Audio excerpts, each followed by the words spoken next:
Hey, it's Don Skaggs again for Empowered Inventing, the one place where we try to help you help other people by taking your great innovation, the right opportunity, mixing that with sound wisdom so you can turn them into real things like products and businesses.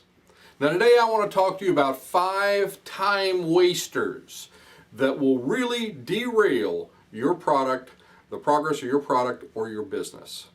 Because there's things out there that will just keep you just in one place where you won't, and you ever get frustrated where Don, I can't seem to make any progress with my startup. I can't make any progress with my product, the development of my product for my business, or the development of my product to license.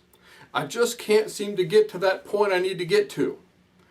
And a lot of times it's because we have allowed these time-sucking things to just overwhelm us and pull us back and hold us down. And I want to talk to you about 5 of those today. Now the first one is trying to force something to work that will not work. And this is classic for inventors and entrepreneurs because, we're problem solvers by nature. We want to make things work. We want to figure out the solution to the problem.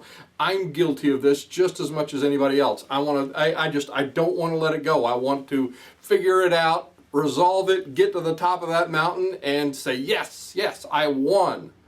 But sometimes we're chasing things, or we find ourselves chasing things that really will not, in the end, work. And I've seen it happen. I've seen tragic ends to that mindset and that path.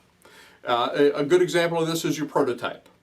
Let's say you're working on your Frankentype, and if you haven't checked out the difference between a Frankentype and a prototype, or Frankentype and a demo type, because there's 2 types of prototypes out there, then you want to check out our other videos or one of our Empowered Inventing Academy classes. But you really can get bogged down. I've done this. Where it's like, okay, it's almost perfect. I've almost got this prototype to where it's functional and it's going to hum, and I can turn it into a demo type and it'll be pretty and I can present it. But first I've got to make it work, and I've got to make it work well.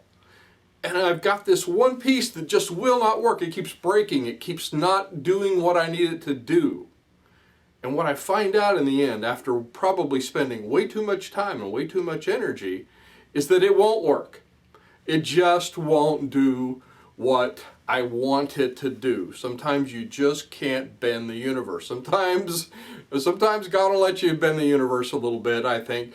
But most of the time, if you're hitting that brick wall and you think, if I keep hitting it, I'm gonna break through it. Now, sometimes you can't. Don't doubt that you can't sometimes do that. But there's a point where you have to admit to yourself, okay, this is not going to do what I want it to do. There's just certain physical limitations in the world that will keep something from doing something. Another good example of this is market reception. This is a really bad one because you think everyone's going to love it because you love it. And that goes back to that, I'm not looking at it objectively. I'm treating it like my baby. I gave birth to this idea. It's like my child, and I want to protect this child and cradle it and rock it and protect it. And there's a lot of things with that. Again, more videos and classes about that. But you don't realize that you're the only one that really wants this thing. Or not enough people want this thing, or there's just not a market for it. The market reception is not there. I remember a product one time, and I tried my darndest to move it forward, because when people would see it, they'd be amazed. They go, "Wow, this is really cool! Look what it does!" And I'll never forget one of the last pitches I did with a company, and they went back in a room. They were awe-inspired by this technology. It was a really cool technology. And then they got in a room later, and all the salesmen looked at each other and they said, "Yeah, it's great, but where are we going to sell it?" And they had no place to sell it. So market reception, you know, it could be a great technology, but if it's not going to sell anywhere, but you keep trying to force it to do something that it's not going to do or not going to be receptive to, then you're spinning your wheels, and that's a time waster. You have to force yourself to look at your invention objectively. Otherwise, you'll get sucked into this one. Another time waster is not asking for help. And I see this with so many inventors that'll come to our either Inventor Network Kentucky or Inventor Network online meetings, and where they've just been in a bubble forever, and they're so relieved and they're so happy that, oh, I'm just so glad I found you guys. You're my tribe. You guys are all like me. You all are think like I do, and you're going after what I'm going after, and it's great when you can do that. But no successful inventor ever works in total isolation. And you can spend your time spinning your wheels, getting no answer to any question, or no problem ever really solved because you're all trying to do it by yourself. Get involved in an inventors group. There are literally scores and scores of inventor groups all across the country. If there is not one near you, and by the way, you can go on the inventleaders.org website, the IGA, Inventor Group Leaders, which we're a part of, the Inventors Network Kentucky, and there's a really cool map on there, and you can actually see if there's one near you. Now, if there's not an inventor group near you, you can come to our Inventors Network online that we have every month, and join us online for that. So, and we have people literally from all over the country that join us for that. But whether it's our group or somebody else's, and especially if you can go to a group that's close to you, I highly recommend that. But either way, get with other people, other like-minded people. Don't work in a bubble. You'll just keep spinning your wheels and you won't get anywhere. Another thing is, when you do get involved with people, don't think you're going to look dumb by asking what you feel like is a stupid question. Because nobody, my dad used to say this all the time, nobody is born knowing all this stuff. They're really not. You're not born knowing this. You have to learn from other people. So be open to, don't feel like, oh, I'm going to be intimidated, or I'm going to look dumb.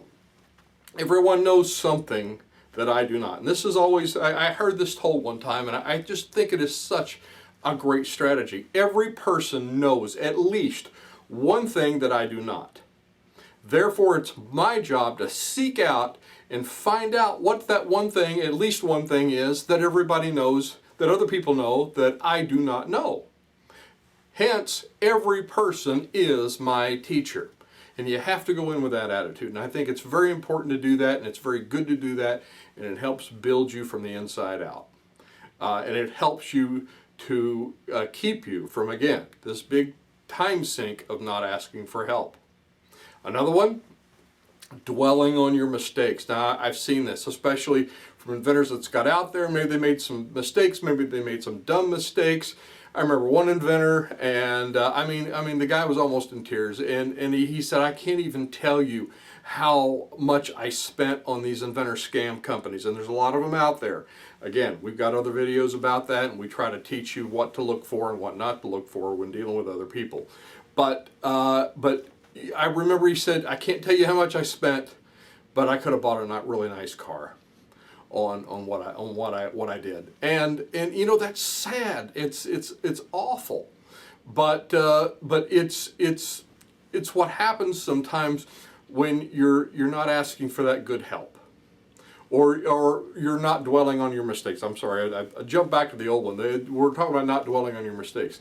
This is an attitude that can kill the process of your idea. Now, this guy was moving forward. He was coming to our group. He was working with other inventors. He was making some progress. But don't let past mistakes, because you know, inventors that get early in the process, they can really get bound up in being focused on, ooh, I did that, and that really hurt. And you know, mistakes will do that. You know, they come back to bite you, and they bite hard, and it hurts. But this attitude of focusing on that will kill your progress. You'll focus on that and you won't focus on the good things. And it will also create, and this is real important, it will create a fear of making future mistakes that will cause you to take no risks at all. You'll become like an attorney, and you just won't want to move. You want to wrap yourself up in bubble wrap, and oh, I'm nice and safe now, but I'm also not making any progress or any money or anything. So you have to take risks.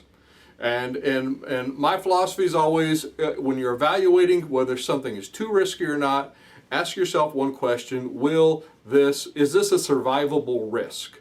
If this all goes bad, will it destroy my business, my idea, my livelihood, whatever, myself, or can I survive it and learn and move forward with it?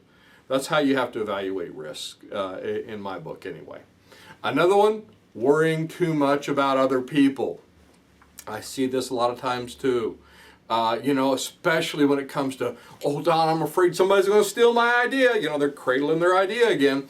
And no, don't be so wrapped up in that. Now, you need to take good, smart, strategic steps. Again, we teach that in how to move forward and protect yourself at the same time. But don't get so wrapped up in somebody's going to steal my idea because I have just got it set up in my head. I've not tested the market yet, but I've got it all set up in my head that this is going to be great and that it is so great that I'm afraid somebody's going to steal it, that you don't do anything. It really does. It really is a time sink. It really does hold you in place. Another thing is competitors. Once you get out there, maybe you're doing a startup, or maybe you're doing a startup with products, which is what I love, the inventions and whatnot. And you all of a sudden you start getting slapped with competition. Oh, there's this guy out here. Oh, there's this guy out there. I've always made the most success moving forward with a successful product if I was not paying attention and, again, focusing, worrying too much about other people, and I just kind of burrowed on with what I was doing and burrowed on with what I thought was a smart way. Okay, this sets me off. Now, you always see the competitors. You don't just, put blinders on and don't see them.